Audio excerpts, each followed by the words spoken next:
For example, in 1944 alone, the U.S. national income was only $183 billion, yet $103 billion was spent on the war.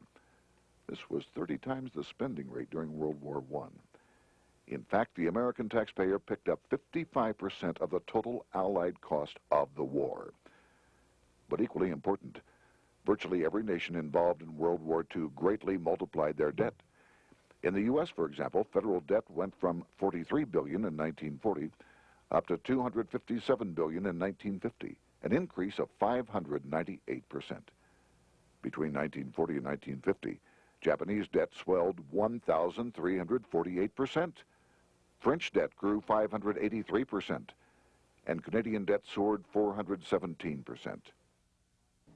After the war, the world was now divided into two economic camps: communist command economies on the one hand versus monopoly capitalists on the other, set to fight it out in one perpetual and highly profitable arms race. It was finally time for the central bankers to embark in earnest on their three-step plan to centralize the economic systems of the entire world and finally bring about their global government or New World Order. The phases of this plan were: Step 1, central bank domination of national economies worldwide. Step 2, centralize regional economies through organizations such as the European Monetary Union and regional trade unions such as NAFTA. Step 3, centralize the world economy through a world central bank, a world money, and ending national independence through abolition of all tariffs by treaties like GATT. Step 1 was completed long ago. Steps 2 and 3 are far advanced, nearing completion. What about gold? Among central banks, the largest holder of gold is now the IMF. It and central banks now control 2/3 of the world's gold supply, giving them the ability to manipulate the gold market. Remember the money changer's golden rule: he who has the gold makes the rules. But before we get into solutions to our problem, let's take a look at what happened to all that gold in Fort Knox. Because if we don't understand that the gold has been stolen, we'll allow ourselves to be stampeded into the wrong solution: a gold-backed currency. Most Americans still believe that the gold is still here at Fort Knox.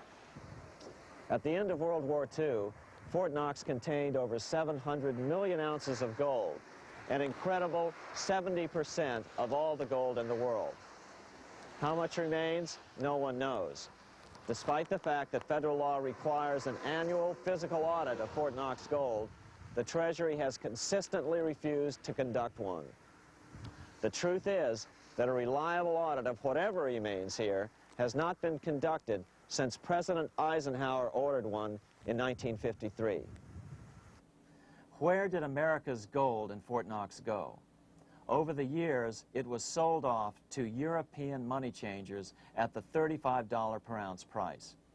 Remember, this was during a time when it was illegal for Americans to buy any of their own gold from Fort Knox. In fact, there was a very infamous case where the Firestone family set up a string of dummy corporations to purchase Fort Knox gold and keep it in Switzerland, never hitting U.S. shores. They were eventually caught, however, and successfully prosecuted.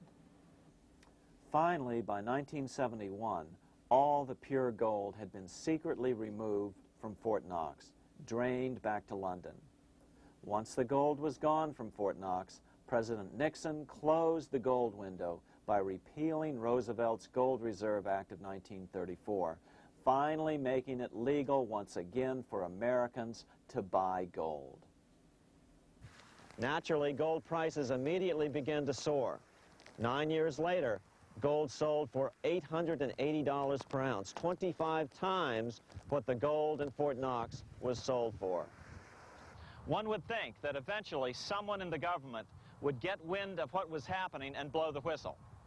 The largest fortune in the history of the world stolen. Shades of the old James Bond film, Goldfinger. Well, as a matter of fact, Ian Fleming, the author of the James Bond series, was head of the British counterintelligence service, MI5.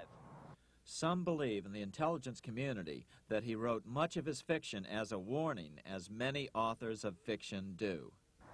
If the removal of all the good delivery gold from Fort Knox can be viewed as a deliberate raid on the U.S. Treasury, then such an operation might well have been years in the making, namely 40 years. Certainly enough time for Fleming to get wind of it and try to prevent it. So just how did the story of the Fort Knox gold robbery get out? It all started with an article in a New York periodical in 1974. The article charged that the Rockefeller family was manipulating the Federal Reserve to sell off Fort Knox gold at bargain basement prices to anonymous European speculators. 3 days later, the anonymous source of the story, Louise Auchincloss Boyer, mysteriously fell to her death from the window of her 10th floor apartment in New York. How would Mrs. Boyer have known of the Rockefeller connection to the Fort Knox gold heist? She was the longtime secretary of Nelson Rockefeller. For the next 14 years, this man, Ed Durrell, a wealthy Ohio industrialist, devoted himself to a quest for the truth concerning the Fort Knox gold. He wrote thousands of letters to over 1,000 government and banking officials, trying to find out how much gold was really left and where the rest of it had gone. Edith Roosevelt, the granddaughter of President Teddy Roosevelt, questioned the actions of the government in a March 1975 edition of the New Hampshire Sunday News. Allegations of missing gold from our Fort Knox vaults are being widely discussed in European financial circles. But what is puzzling is that the administration is not hastening to demonstrate conclusively that there is no cause for concern over our gold treasure, if indeed it is in a position to do so. Unfortunately, Ed Durrell never did accomplish his primary goal, a full audit of the gold reserves in Fort Knox. It's incredible that the world's greatest treasure has had little accounting or auditing. This gold belonged to the American people, not the Federal Reserve and their foreign owners. One thing is certain, the government could blow all of this speculation away in a few days with a well-publicized audit under the searing lights of media cameras. It has chosen not to do so. One must conclude that they are afraid of the truth such an audit would reveal. What is the government so afraid of? Here's the answer. When President Ronald Reagan took office in 1981, his conservative friends urged him to study the feasibility of returning to a gold standard as the only way to curb government spending. It sounded like a reasonable alternative, so President Reagan appointed a group of men called the Gold Commission to study the situation and report back to Congress. What Reagan's Gold Commission reported back to Congress in 1982 was the following shocking revelation concerning gold. The U.S. Treasury owned no gold at all. All the gold that was left in Fort Knox was now owned by the Federal Reserve, a group of private bankers, as collateral against the national debt. The truth of the matter is that never before has so much money been stolen from the hands of the general public and put into the hands of a small group of private investors, the money changers.